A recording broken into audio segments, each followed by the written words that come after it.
Bom dia a todos, graça e paz, que Deus conforte, console,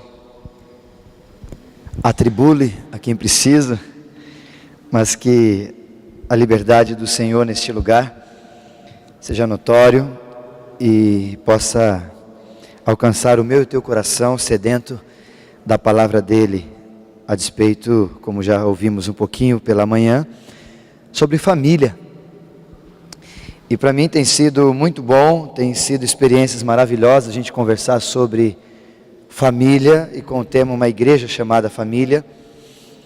E eu tenho me sentido muito feliz nos grupos menores, nos grupos nos lares, onde a gente também tem refletido o sermão da noite. E nas discussões, embora sejam adolescentes ou jovens, que são os que a gente está trabalhando mais, há uma reflexão sobre família, há uma preocupação sobre família, inclusive ali talvez as palavras que a gente consegue enxergar e perceber é que as pessoas estão fazendo introspecção a despeito da sua família e do seu papel na família. Isso é muito importante para nós quanto igreja e no tempo que estamos vivendo, porque a gente está entendendo que estamos levando a família a sério. Eu ouvi um relato na sexta-feira de uma pessoa dizendo que pensava-se e falava-se diferente a despeito de família até então, até esse mês de intensa palavra a despeito de família. Só que o fato para nós entendemos é que nós estamos vivendo cada vez mais desgraçadamente. Me desculpe talvez trazer alguns fatos, algumas coisas difíceis da gente perceber, mas é só dar uma olhada para a mídia, dar uma olhada para a televisão, para os jornais, que nós vamos ver a família diferente do que aquela que a gente sonha, o que a gente deseja e luta para que seja. Nós estamos vendo pais espancando os filhos e até matando os filhos, não é verdade? Nós estamos vendo, por outro lado, os filhos matando, espancando, agredindo os seus pais, porque não também matando os pais e também os avós. Nós estamos vendo famílias desestruturadas por causa desses conflitos, por causa de dinheiro, por causa de problemas. Então, essa luta que nós estamos, talvez olhando para a sociedade de forma geral, nós estamos indo contra a maré. Nós estamos lutando contra que toda a sociedade está arrumando, nós estamos tentando fazer com que o nosso barquinho vá contra toda essa avalanche ou toda essa maré. Mas por mais que a gente entenda que a família é a base do desenvolvimento do ser humano, que a família é a célula mártir da sociedade, infelizmente eu ouvi também numa quarta-feira dessas no grupo, que a nossa família é uma instituição falida diante da sociedade. Isso me entristece bastante a gente pensar ou a gente ouvir essa expressão, família, instituição falida. Ninguém quer mais, ou quem quer, ou quem está vivendo de forma a pensar que está falido. Porém, querendo a gente ou não, mas a família, a gente não escolhe, a gente nasce na família. E ao não escolher, a gente, querendo ou não, a gente vive em família. Talvez nos separamos no meio da história, mas a gente vive em família. E quando a gente vai desta para uma melhor, creio eu que você vai para uma melhor, quem está no nosso velório normalmente são os da nossa família. Então não tem jeito da gente se ausentar ou da gente se esquivar a despeito da família, porque família é o que nós somos, é o que nós vivemos. E muitas vezes a família vai por causa da história e das nossas ações, se deteriorando. E pela família se deteriorar dia após dia, muitas vezes a gente acha que são os problemas graves que acontecem na família, que vão fazendo as famílias se perderem. Eu ouvi um certo pensador dizendo que os problemas gigantes não separam familiares, unem familiares. E ele dizendo que os problemas pequenos, não ajustados, não cuidados, não resolvidos, vão se acumulando e vão fazendo com que as famílias se deteriorem. E quando a gente pensa nisso, e uma ilustração que eu gosto muito sobre família, é que a gente tem um exemplo, uma relação de animalia a despeito da família, entre tamanho e peso. Deixa eu te explicar. Há uma relação entre a animalia com relação à família no tamanho e no peso. Por exemplo, quando a gente namora, você sabe muito bem disso, a gente começa a olhar para alguns bichinhos bonitinhos, né? E os bichinhos bonitinhos começam a ser sinônimos ou adjetivos para tratar os nossos entes. Você olha para a namorada, ô minha gatinha, né? Ô minha pombinha, ô minha florzinha, né? Ô, esse é meu passarinho, né? E a gente começa a tratar talvez os nossos entes queridos, namorados, dessa forma. E uma expressão que eu ouvi e gostei demais, que a pessoa falava assim, ô meu docinho de coco, né? Já ouviram isso? Estão se lembrando qual que é o jeito que vocês chamavam namorado, a namorada de vocês, há muitos anos atrás? Era pequenininho, se era animal era pequenininho. E aí com o tempo, a gente vai passando, a gente casa e os animais vão mudando, eles vão crescendo em tamanho e em peso, né? Aquela pombinha já não é mais pombinha, já virou uma porca, né? Ou já virou uma baleia, né? A gente fica bravo, sua baleia, sua gorda, sua isso, a gente começa a animalizar um pouquinho aí o relacionamento.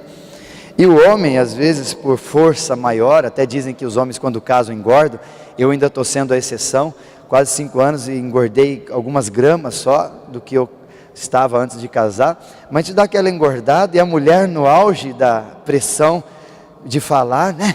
Seu gordo, seu porco, né? Seu rinoceronte, e aí começam os animais cada vez mais ficar maiores, né? De acordo com a nossa estrutura também, e parece que vai crescendo à medida que os relacionamentos vão aumentando, e à medida que o animal aumenta, parece que o relacionamento está ficando pior. Cada vez maior o animal, pior está o relacionamento entre os dois. E um exemplo desse também é que quando a gente encontra às vezes nos bares ou anda na rua e vê algumas pessoas enchendo os bares, os lugares assim de, como é que chama, happy hour, final do trabalho. Eu li um artigo esses dias que dizia que happy hour é a salvação da família desgraçada.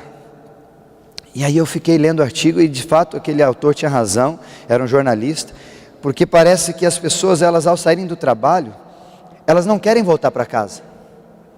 Elas preferem ficar num happy hour, ou preferem ficar em algum lugar, ou trabalhar até mais tarde, ou sair com os amigos, a voltar para casa porque a casa está um inferno.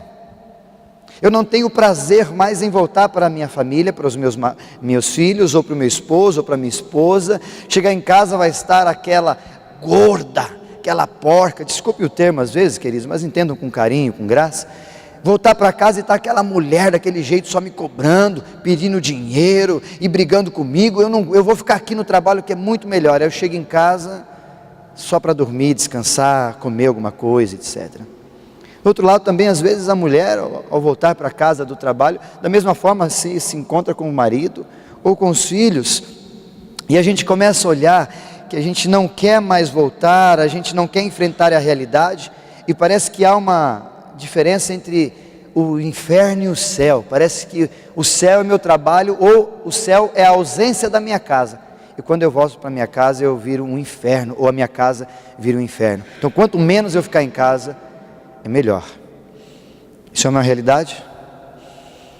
Conhece pessoas que se comportam assim? Ou talvez no meio da sua história quanto família você se comportou assim? E aí eu começo a jogar a responsabilidade para os nossos filhos, e talvez os filhos começam a perguntar, eu não entendo como é que meu pai e minha mãe se amaram um dia para se casarem, vendo a realidade que estão quanto família hoje. Onde eles se amaram? Ou talvez se o filho for um pouco mais maduro, ele poderia perguntar, em que fase da história? Será que quando eu cheguei, eu acabei com o amor deles? Ou será que qual momento da história isso se foi, acabou porque parece que não existe mais amor entre as famílias ou entre os entes?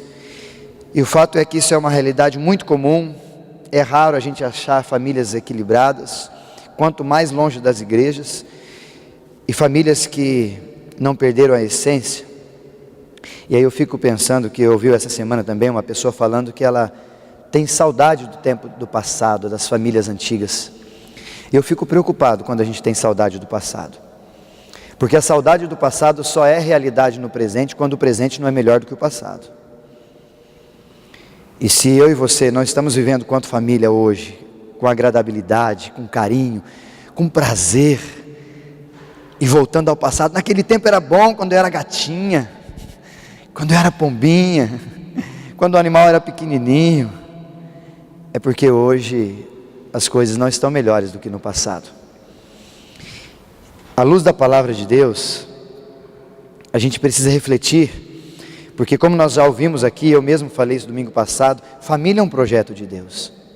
E o próprio Deus tem interesse muito grande em colocar para mim e para você a compreensão de que Ele deseja que nós nos reconciliemos, se for necessário, diariamente, para que a nossa família não se perca. E ao compreender isso, a gente olhando para a palavra de Deus, a gente vai perceber que Deus faz muito pela família.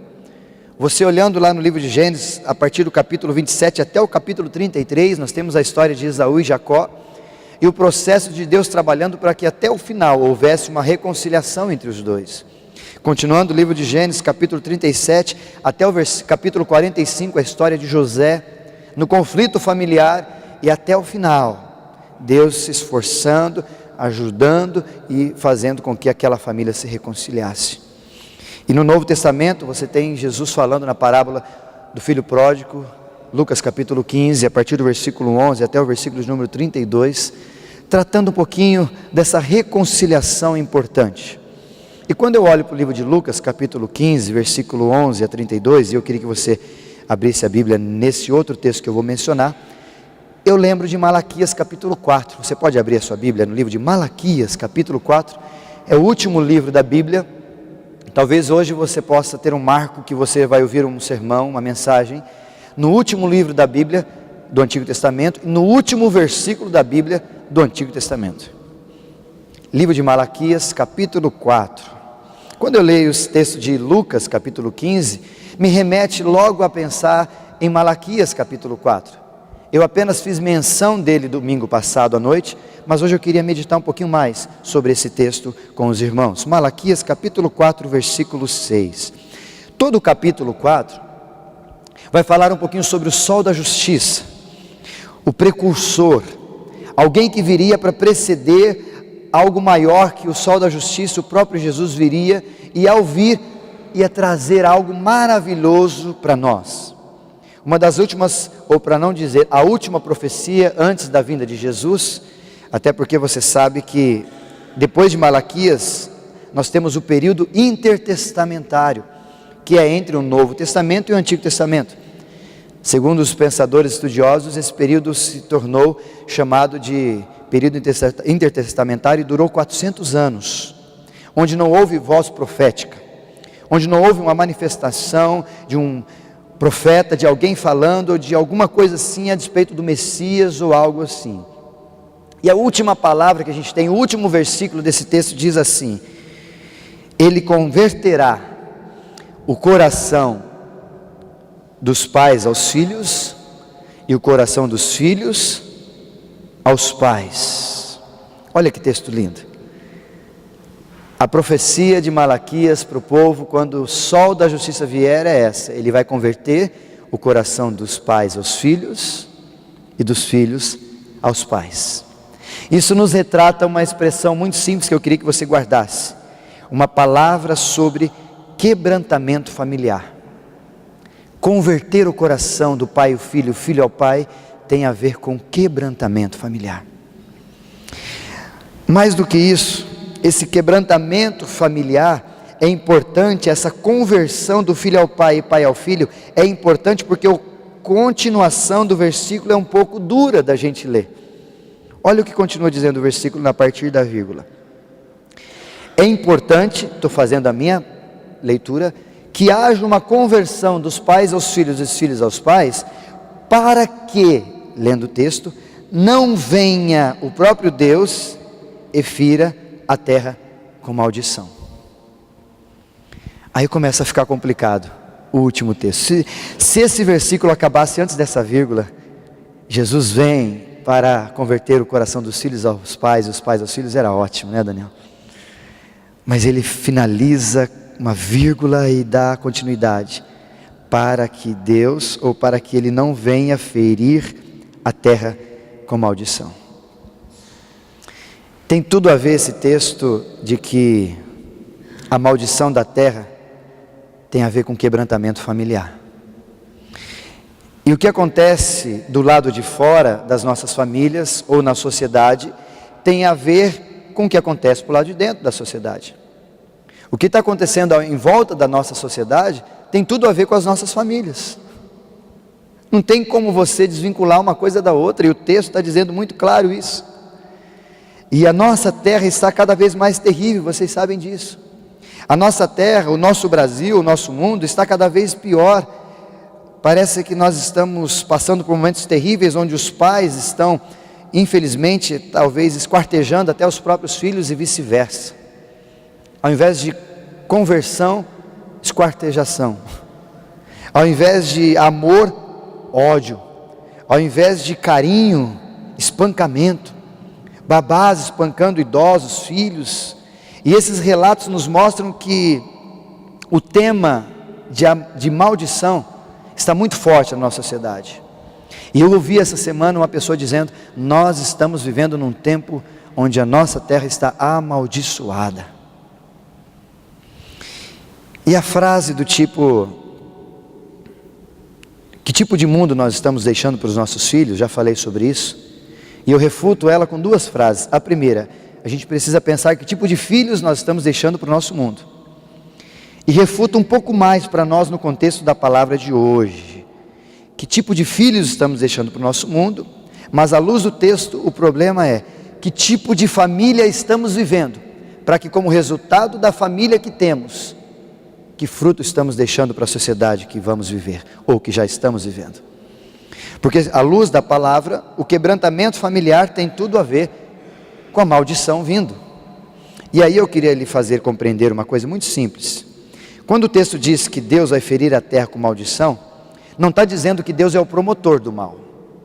Não está dizendo que Deus vai descer e vai amaldiçoar a terra. Não é isso que o texto está dizendo. E eu queria que você compreendesse isso. Alguns dias atrás eu disse para os irmãos, e a gente aprendeu sobre graça e misericórdia. Lembram disso? As duas mãos.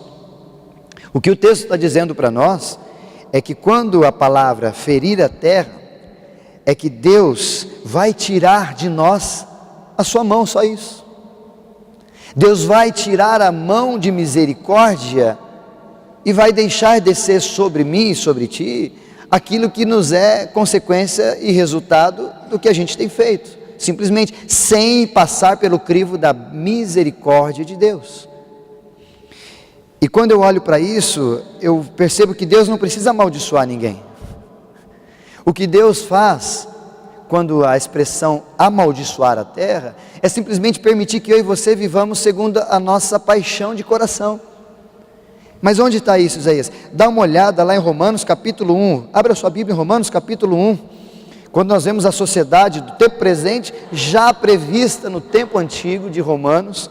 Olha o que diz o texto, que o próprio Deus, para Ele amaldiçoar a terra, Ele não precisa agir ou reagir sobre nós, mas o fato é que Ele só precisa se retirar, e ao se retirar, o que Ele precisa é respeitar o desejo do homem de se afastar dEle. A maior maldição que eu e você podemos enfrentar é quando Deus fala: você quer viver só contigo? Então vou respeitar os teus desejos do coração e vou deixar você à mercê das suas paixões. Meu irmão, quando Deus faz isso com a gente, nós estamos em maus lençóis. Romanos capítulo 1, versículo 24, confirma na sua Bíblia aí. O texto está dizendo que Deus os entregou, ou tais homens os entregou à imundícia pelos desejos do seu próprio coração. Ou seja, agora vocês estão livres, vocês vão viver a partir do seu próprio coração, para desonrarem o seu próprio corpo entre si. E aí você vê o texto, continua lendo em casa, e você vai vendo quantas coisas ele vai dizendo no versículo seguinte, que deixaram a verdade e transformaram-a em mentira, e viveram a mentira como se fosse verdade. E lá no finalzinho, no versículo 26, Deus mais uma vez repete a expressão dizendo: Deus os entregou às suas paixões. Deus não fez assim: vocês vão sofrer. Deus fez assim: fiquem à vontade para fazer o que o coração de vocês querem. Talvez seria pior, ou melhor, talvez seria mais leve se Deus fizesse assim: agora eu vou judiar de vocês, porque nós saberíamos que era Deus que estava provando a gente. Mas o fato é que Deus fala: então vocês vão ficar entregues à mercê da vida e do coração e das paixões de vocês. Não há maldição pior do que permitir que a gente viva longe de Deus. E quando queremos viver uma carreira solo, nós estamos dizendo para Deus, virando as costas para Deus, dizendo: Senhor, eu não quero mais o Senhor na minha vida. Senhor, eu não quero mais o Senhor na minha família. Eu estou virando as costas. Eu estou trazendo para a minha vida, para a minha família, para a minha igreja, para a minha casa, maldição. Ou quando nós só chegamos para Deus para pedir: Senhor, eu preciso disso e não quero me relacionar com Deus. Eu estou fazendo a mesma coisa. E eu quero ler uma carta aqui muito rápida e simples para você entender o que eu quero que você compreenda sobre esse texto. Uma pessoa me perguntou semana passada, sexta-feira, sobre as pessoas que sofrem e Deus não faz nada. Talvez você pergunte, ou já lhe perguntaram isso. Eu queria ler uma carta quando foi escrita pela Anne Graham, a filha do Billy Graham, lá na época de 11 de setembro, vocês lembram das Torres Gêmeas, que houve aquela tragédia toda, milhares de pessoas morreram. E ela mencionou uma carta, estava na internet na época, creio que ainda está, e eu tinha essa carta e eu queria ler para você, só para você compreender essa nossa vontade de deixar Deus de lado e dizer que Deus não gosta mais de nós, como a gente é simples e fácil de julgar. Presta atenção na leitura dessa carta. A filha de Billy Graham estava sendo entrevistada no Early Show de Jenny Gleason e foi perguntada assim: como é que Deus teria permitido algo horroroso acontecer nos Estados Unidos no dia 11 de setembro? Como que Deus permitiu tudo aquilo?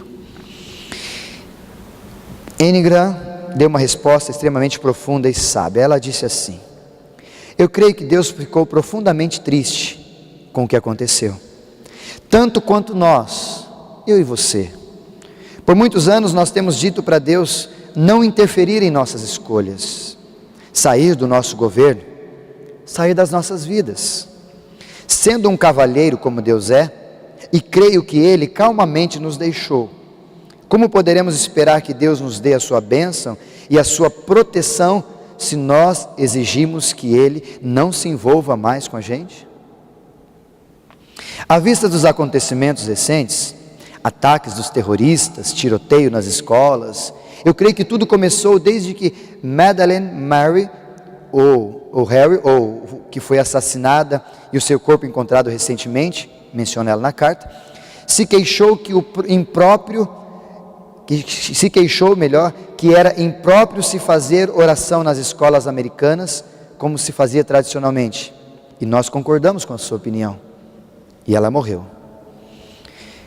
Logo depois, alguém disse que seria melhor não ler mais a Bíblia nas escolas. A Bíblia que nos ensina que não devemos matar, não devemos roubar, devemos sim amar o nosso próximo e não maltratá-lo como a nós mesmos. E nós concordamos em tirar a Bíblia da escola. Logo depois, Dr. Benjamin Spock diz que não deveríamos bater em nossos filhos como que eles fossem mal, porque o comportamento deles é normal, porque suas personalidades e informação ficariam distorcidas e poderíamos prejudicar a sua autoestima. Abre aspas, o filho do Dr. Spock cometeu suicídio. E nós dissemos, um perito nesse assunto deve saber o que está falando. E então, concordamos com ele.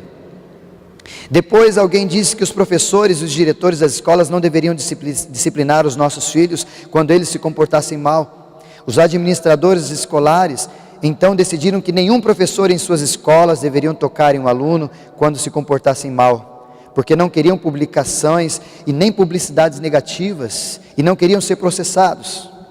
Há uma grande diferença entre disciplinar e tocar, bater e dar socos, humilhar e chutar. E nós concordamos com tudo isso. Aí alguém sugeriu que deveríamos deixar os nossos filhos fizessem aborto, se elas assim o quisessem, e que nem precisariam contar aos pais. E nós aceitamos essas sugestões sem ao menos questioná-las. E em seguida, algum membro da mesa administrativa escolar, muito sabido, disse que como rapazes serão sempre rapazes e como homens iriam acabar fazendo o inevitável, que então deveríamos dar aos nossos filhos tantas camisinhas quanto eles quisessem, para que eles pudessem melhor se divertir à vontade, e que nem precisaríamos dizer aos seus pais que eles tivessem obtido na escola. E nós dizemos ou falamos, tudo bem.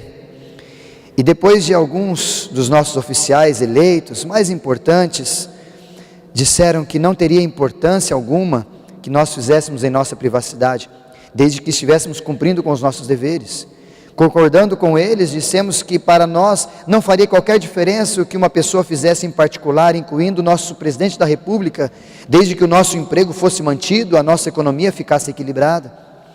Então alguém sugeriu que imprimíssemos revistas com fotografias de mulheres nuas, e dissemos que isso é uma coisa sadia, é uma apreciação da natureza, da beleza e formosura do corpo feminino, e nós também concordamos. Depois uma outra pessoa levou isto a um passo mais adiante e publicou foto de crianças nuas, e foi mais além ainda, colocando à disposição na internet, e nós dissemos, está bem, isso é democracia, e eles têm o direito de ter liberdade de se expressar e fazer isso. A indústria do entretenimento então disse, vamos fazer shows de TV e filmes que promovam profanação, violência, sexo ilícito, vida alheia. Vamos gravar músicas que estimulem estupro, sexo, drogas, assassino, suicídio e temas satânicos. E nós dissemos, isto é apenas diversão e não produz qualquer ato prejudicial a ninguém. É democracia. Ninguém leva isso a sério mesmo, então deixem eles fazerem isso. Agora nós estamos nos perguntando, por que os nossos filhos não têm consciência?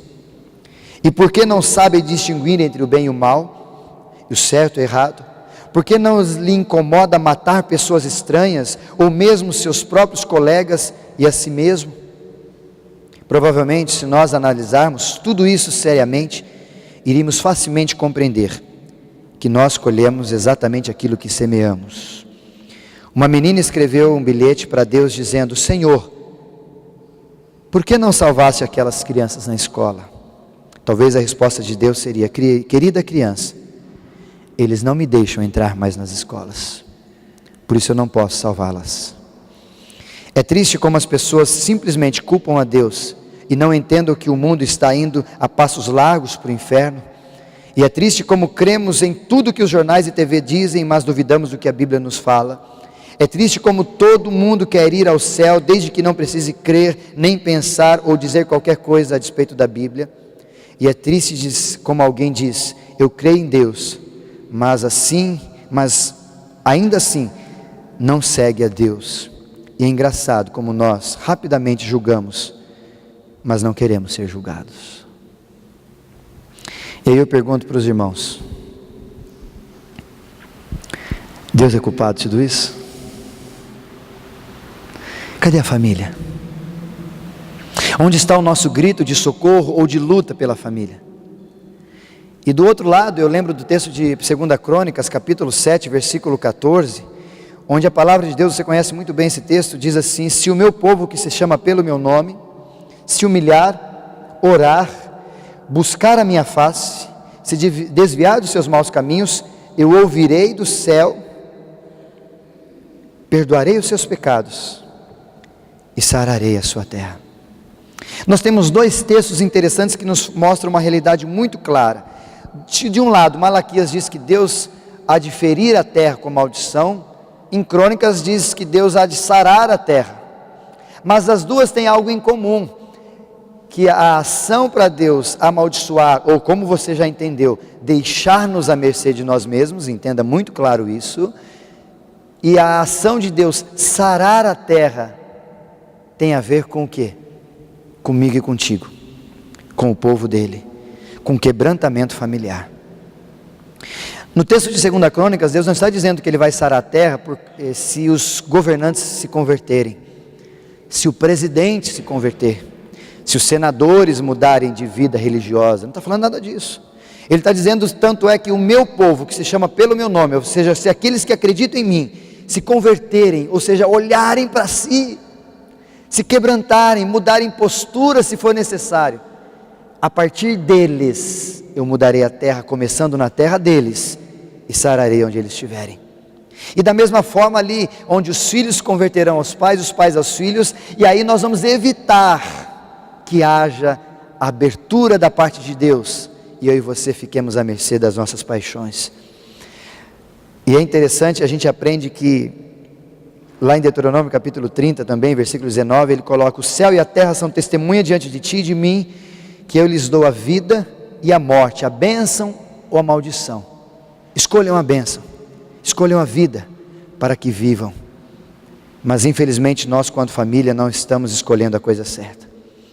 E eu queria lhe dar uma dica, 3 dicas muito básicas e simples para a gente encerrar, para a gente ter algumas posturas que vão nos ajudar em nossas famílias, para que a nossa família seja um lugar de bênção e não de maldição. Eu creio que você e eu, nós nunca sonhamos em casar para que a nossa família fosse uma família de maldição. Entenda, maldição, ausência da presença de Deus ali. Nós não temos tempo de decorrer muito mais sobre isso, mas entenda muito clara essa expressão. Mas eu creio que eu e você, nós casamos com o intuito de que a nossa família fosse uma família de bênção, não é? Talvez no meio da caminhada a gente perde um pouquinho a história, a gente perde a linha, a gente se perde e parece que a família dá uma mexida, mas eu queria lhe fazer relembrar 3 posturas básicas e simples para a sua família voltar ou não perder a bênção de ser uma família segundo o coração de Deus. E a primeira que eu queria lhe dar dica é: não perca as coisas mais simples da vida familiar. Eu estava meditando hoje pela manhã aqui, e de repente o Roque chegou com um boletim, até comentei isso com o pastor Daniel, que ali estava as coisas que nós vamos ouvir hoje à noite também, que vamos trabalhar semanalmente, sobre as coisas simples da vida familiar. E eu comentei com o pastor Daniel, falei: poxa, vamos falar um pouquinho sobre isso também. E eu queria desafiar você sobre as coisas simples da vida familiar.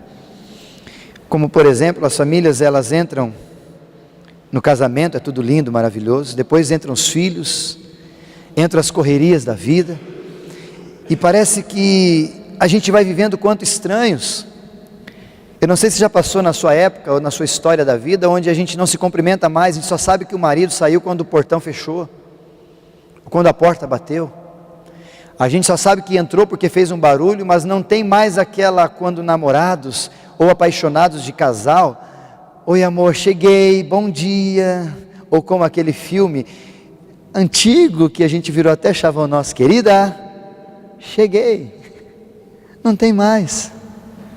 Um beijo de bom dia, um beijo de boa noite, uma oração de vamos agradecer pelo dia que Deus nos deu.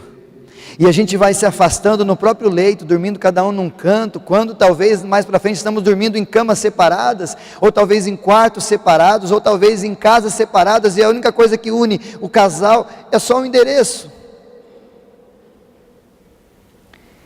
E as coisas não aconteceram da noite para o dia: hoje eu vou dormir no hotel. Não, foi processual. E uma das formas desse processo ter se alimentado ou crescido foi porque nós perdemos as coisas simples da vida. Foi porque nós abrimos mão de um bom dia, abrimos mão para alguns de uma bobeira, de uma coisa óbvia, mas que a correria do dia a dia faz a gente perder. Bom dia, meu amor, como é que você está? Perdão, comunicação agradável. E a gente vai perdendo, e a desgraça, infelizmente, ela é silenciosa. Entenda isso, ouça essa expressão: a desgraça, ela é silenciosa. Ela vai aos poucos me e te silenciando, ao ponto de que a gente vai perdendo a essência das pequenas coisas na nossa família. Falta o cuidado, auxílio às vezes. Danilo, quando você, no começo do seu relacionamento com a esposa, ajudava a lavar a louça, ajudava a limpar a casa, agora não está nem aí mais. Pequenas coisas, coisas simples que você talvez e eu fazíamos ou façamos ainda, só para surpreender e para não perder, para o sapo não aparecer e o príncipe ainda aparecer, né? E aí eu queria desafiar você, meu irmão: a gente precisa restaurar as coisas simples da vida familiar. Traga à memória agora um pouquinho o que era bom no passado. Por que não é bom agora? Porque a gente perdeu as coisas simples do passado. Não é que o passado levou embora, não, é que a gente permitiu que ficasse lá. E o desafio para você: traga de volta o carinho, como um sal para um alimento. Ninguém dá conta, ninguém faz diferença se ele está ali ou não, mas na hora de comer você sente se tem ou se não tem. E comer uma comida sem sal é difícil, não é? Mas é pequenininho, uma coisa insignificante. É esse significante, detalhe familiar, que eu e você não podemos perder. Se a gente perde a bênção da família. A segunda postura que eu queria que você guardasse: cuidado com o fazer em detrimento ao ser. Tem uma frase, eu vou repetir: cuidado com o fazer em detrimento ao ser. É o hiperativismo. Cuidado com uma frase que eu gosto de ouvir, mas eu gosto de ouvir para rebater já, que é: quem quer casa, quem quer casar, quer casa. Ou quem está querendo casa, quer casar. Isso é uma frase, é uma máxima do capitalismo. A gente tem que construir, tem que fazer tudo, tem que tal para depois casar, ou vice-versa, mas a gente tem essa busca de desejar essas coisas serem ou fazerem parte da nossa vida. E eu sinto muito lhe dizer, mas a gente já começa pensando assim, a gente já começa com um problema que vai se arrastando. Deixa eu tentar lhe explicar isso. A gente trabalha dia e noite para equipar a casa. A gente trabalha, a minha esposa, quando a gente vai passear um pouquinho em alguns lugares, shopping, em algum lugar assim que a gente gosta, ela vai ver coisas para ela, raramente, para mim, às vezes, mas para casa, sempre. É para arrumar um negocinho em casa, é para alguma coisa para casa, e isso é complicado se você não tiver um equilíbrio, porque nós, às vezes, satisfazemos as coisas da casa, queremos trabalhar para trazer mantimento para casa, queremos fazer tudo para trazer satisfação para os nossos entes da casa. Isso não é errado, é razoável, é legítimo pensar, mas o problema é que a gente tem tanta função no fazer, que acabamos depreciando o ser. Deixa eu te explicar por causa disso. Imagina você, trabalha o dia inteiro, 8 horas por dia, chega em casa cansado. É mentira ou é verdade? Cansado. A sua energia está quase que para acabar. Ou seja, você só tem um restinho. E o restinho que você tem, você leva para onde? Para casa. O seu restinho de tempo, o seu restinho de energia, o seu restinho de ânimo, se é que ainda tem um pouquinho depois de um trabalho árduo e fardo, você leva para casa para, com esse restinho, se relacionar com a sua esposa e com os seus filhos. E você sabe, quem se alimenta de resto passa fome, não passa? E você quer se alimentar de resto na sua família e não quer que a sua família entre em problema. E a gente tem muito disso, a gente tem aquele dia corrido, dar-se tudo para os nossos, para o trabalho, para a escola, para tudo, e quando é para a esposa, é o resto. Eu pergunto para você, esposa, você gosta que teu marido te dê resto? Pergunto para você, marido, você gosta que a tua esposa te dê resto? Ou faça aquele alimento gostoso: ó, sobrou isso aqui, come esse restinho, marido. Só isso que sobrou para você jantar hoje, você fica feliz? Mas por que no ser quanto família, a gente se compreende ou se satisfaz em achar que dando o resto para a família, está fazendo o melhor para a família? Mas eu estou trabalhando, mas eu estou dando dinheiro, mas eu estou suprindo todas as necessidades. Querido, a necessidade da tua família é a tua presença. É a tua presença. Não estou dizendo que você tem que parar de trabalhar e só ficar em casa, que Deus vai prover, vai trazer as coisas, vai cair do céu, você vai ganhar nas telecenas, você vai ganhar na mega sena. Não estou dizendo nada disso.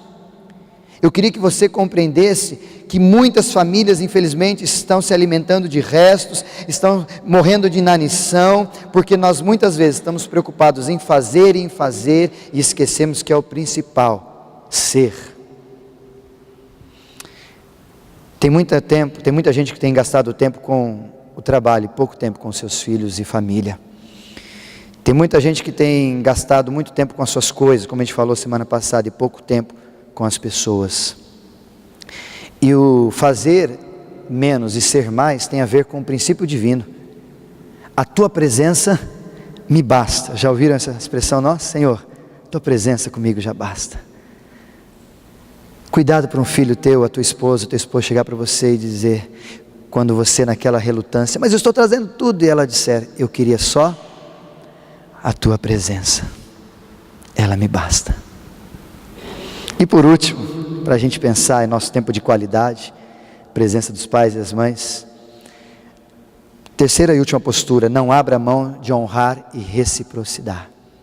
Desculpa essa expressão, reciprocidade, eu usei aqui, procurei, não achei tanto. Uma vez eu ouvi alguém dizendo que tinha, mas me entenda que é ação de reciprocidade, tá? Não abra mão de se honrar e de tratar o outro com reciprocidade. Hoje, infelizmente, cada vez mais a gente está perdendo isso. Efésios fala um pouco isso sobre o homem com relação à mulher e a mulher com relação ao homem. Amem as suas esposas, e mulher, respeitem os seus maridos. Já sabemos o que temos que fazer. Lá no livro de Romanos, capítulo 13, versículo 7, honra quem merece honra.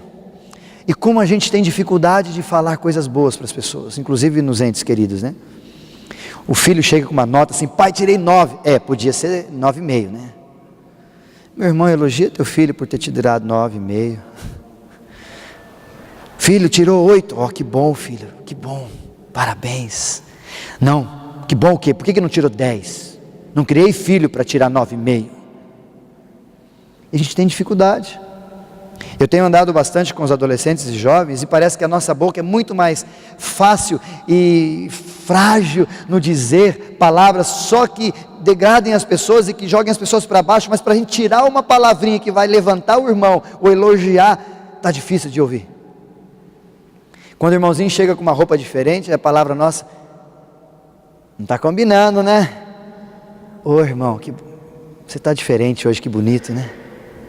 Se não está combinando ou não, deixa a esposa dele dizer para ele, ou deixa o marido dela dizer. Se é da tua boca, diga a palavra: meu irmão, que bênção, você está bonito, está diferente. Não é o meu gosto, mas você está bonito, estou gostando de ver. A gente prefere dizer que a comida não está boa, a dizer todo dia: obrigado por esse alimento, minha esposa, está uma delícia. A gente esquece de honrar, a gente esquece de trazer reciprocidade. E eu disse honra, porque a gente precisa de reciprocidade, porque a gente precisa semear. Não exija do teu esposo ou dos teus filhos algo que você não planta. Não exija da tua esposa, do teu marido, algo que você não semeie. Mas ela não me valoriza. Você valoriza ela. Mas ele não me respeita. Ele não faz. Você respeita ele. Reciprocidade. Por isso eu queria desafiar você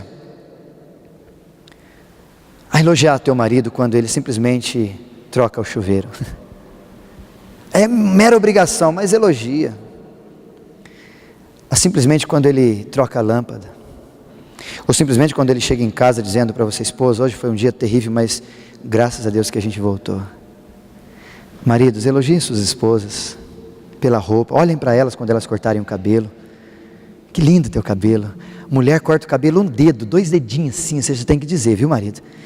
Cortou o cabelo, ficou lindo. Não fez diferença nenhuma. Mas ela precisa entender e você precisa dizer: ficou lindo, minha esposa. A roupa: nossa, mas é igual. Mas essa ficou diferente porque você está diferente. Nós maridos precisamos melhorar isso. Esposas, nós maridos gostamos também de ser elogiados. Não acho que porque a gente é macho, sucrão, meio duro, a gente não gosta de um carinho. Claro que gostamos. A palavra de Deus diz em Provérbios que uma palavra doce, uma palavra branda acalma qualquer furor. Por isso eu queria dizer para você, meu irmão, não troque a sua família por nada. Não troque a sua família por correria, por fazer, pelo tempo. Pelo contrário, cuide da sua família, invista na sua família, faça com que a sua família seja uma casa de bênção. E bênção onde você depende de Deus, bênção onde você aguarda de Deus.